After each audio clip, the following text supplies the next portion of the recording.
Hello students, आज हम लोग मुगल काल में कृषि व्यवस्था को समझने की कोशिश करेंगे। मुगल काल में भारत के लगभग 85% से अधिक लोग गांव में निवास करती थी। मुगल काल में किसानों को रैयत या मुजरियान कहा जाता था।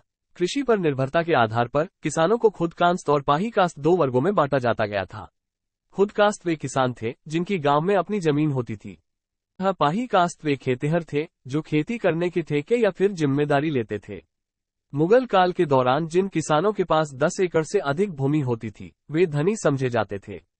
सम्राट अकबर के शासनकाल में टैक्स का कलेक्शन दो प्रकार से की जाती थी, एक तो नकद थी और दूसरी फसल के रूप में ली जाती थी।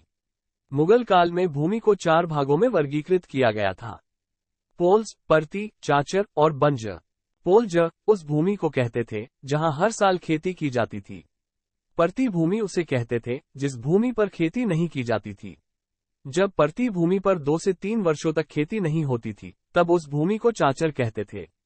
लेकिन जब भूमि 4 वर्ष से भी अधिक समय तक खेती ना हो तो उसे बंजर भूमि कहा जाता था।